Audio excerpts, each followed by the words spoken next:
Salut tout le monde, on se retrouve cette fois sur mon navigateur et la simple recherche que j'ai réalisée, c'est servir des équivalences pour arriver tout simplement sur le site du service des équivalences de la partie francophone de la Belgique.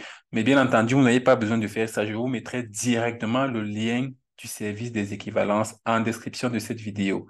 Donc, il s'agira dans cette vidéo de faire le suivi de votre demande d'équivalence. Donc, une fois que vous avez fait la demande de votre équivalence, il faudrait savoir si votre dossier a été reçu et si la demande, en fait, est en train de se poursuivre. Donc, si l'analyse de votre dossier se poursuit. Donc, je clique là tout simplement sur mon dossier et comme j'ai dit, je vous mettrai en description le lien qui mène directement à cette page aussi sur le service des équivalences. Et comme vous pouvez le voir, il y a deux grands onglets. Il y a l'onglet Mon dossier a-t-il été reçu? Donc, et il y a l'onglet Avancement de mon dossier. Donc, c'est évident que si vous voulez suivre l'avancement de votre dossier, la première étape, c'est même déjà de savoir si votre dossier a été reçu par le service des équivalences. Donc, si c'est la première fois que vous arrivez sur ce site, c'est la première chose que vous devez faire avant de regarder l'avancement de votre dossier. Donc, si je clique dessus, mon dossier a-t-il été reçu? Vous allez voir qu'on va vous demander donc du coup nom, prénom, date de naissance. Une fois que je remplis le nom, prénom et date de naissance, donc si je remplis par exemple Yvan, Momo, et je mets une date de naissance, évidemment, moi, je n'ai pas fait de demande d'équivalence, donc a priori, le service des équivalences n'a pas reçu un dossier en mon nom. Et si je mets dans recherche, on peut donc voir que la réponse c'est non. Non, mon dossier n'a pas été reçu. Donc, ça peut arriver que même quand vous avez déjà envoyé votre dossier, que cette réponse-ci s'affiche. Parce que ça met parfois plusieurs semaines pour que le service des équivalences mette à jour en fait le dossier en ligne.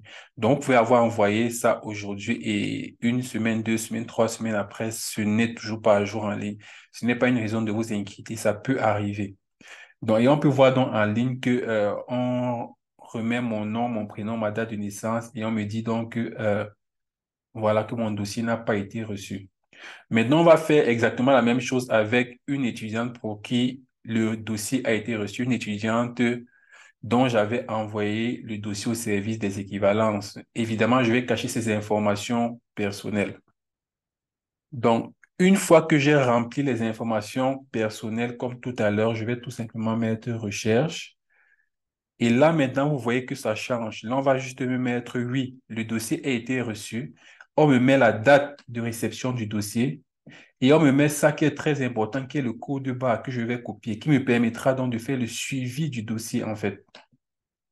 Donc, une fois que j'ai ce code barre, si je peux faire le suivi du dossier et je pourrais toujours l'avoir en revenant sur mon dossier a été reçu. Donc, maintenant, pour faire le suivi du dossier, je peux cliquer directement sur ici.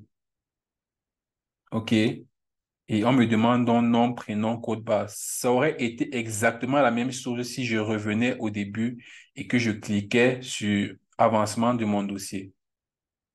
Donc, je disais tantôt que si je reviens ici et que je clique sur avancement de mon dossier, on voit qu'on se retrouve exactement sur la même page.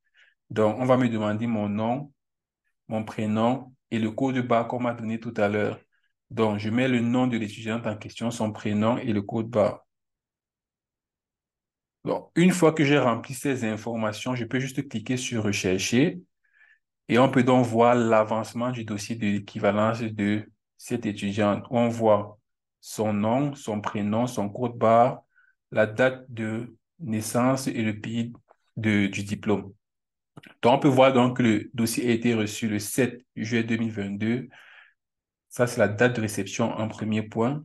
Le deuxième point, on peut voir qu'on a regardé déjà sur le plan de la composition du dossier et on a vu que le dossier d'équivalence est complet et on nous informe donc que le traitement de la demande a débuté.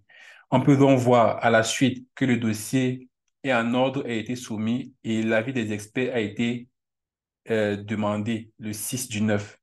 On peut donc voir par la suite que l'expert a rendu son avis concernant le dossier d'équivalence et l'avis a été envoyé par courrier à l'adresse que vous avez mis dans votre dossier d'équivalence. Donc, sur votre lettre de motivation, vous mettez une adresse. Dans le formulaire, vous mettez une adresse. C'est cette adresse-là qu'on utilise et qu'on va euh, utiliser pour simplement remettre votre équivalence.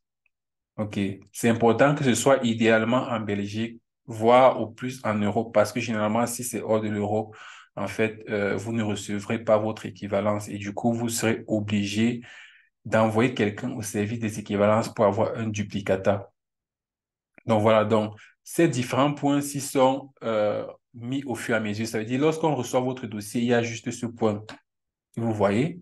Par la suite, lorsqu'on commence l'analyse, vous voyez ça et ainsi de suite, ça apparaît au fur et à mesure avec les dates. Donc, vous savez au fur et à mesure du temps à quel niveau est votre dossier. Est-ce que ça a déjà été analysé? Est-ce que les experts ont déjà rendu leur avis à propos de votre équivalence et etc.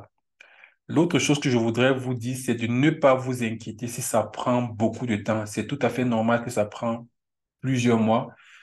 Les écoles sont au courant de ça. Donc, pour la plupart des écoles, vous pouvez postuler avec juste la preuve que vous avez déposé votre service, votre dossier au service des équivalences. Ça signifie que vous n'avez pas besoin d'avoir votre équivalence définitive pour postuler dans la plupart des écoles. Ils savent que ça prend du temps. Donc, juste la preuve que votre dossier est au service des équivalences suffit généralement pour vos candidatures. Mais c'est évident que c'est toujours mieux d'avoir déjà votre équivalence. C'est pour ça que c'est important de faire ça rapidement. Et pour avoir la preuve, donc, que votre dossier est au service des équivalences, lorsque vous êtes sur cette page-ci, vous faites un clic droit. Et quand vous faites un clic droit, vous cliquez tout simplement sur imprimer. OK. Et vous voyez donc que ça va vous imprimer, en fait, du moins, ça va vous mettre cette page-ci en fichier PDF. Si je mets imprimer, et donc, du coup, quand j'ai mis imprimer, je vais tout simplement sauvegarder en PDF.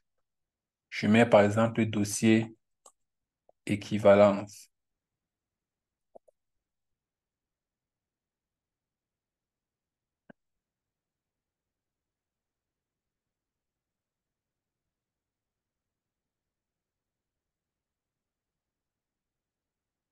Du coup, on peut donc voir que j'ai donc ce fichier-là qui montre l'avancement de mon dossier au service des équivalences en PDF avec mon nom, mon prénom, ma date de naissance et le code barre. Tout ce qui permettra donc à l'école où je postule de confirmer qu'effectivement, j'ai déposé mon dossier au service des équivalences. Ils viendront faire exactement la même chose pour vérifier que c'est une preuve qui est authentique.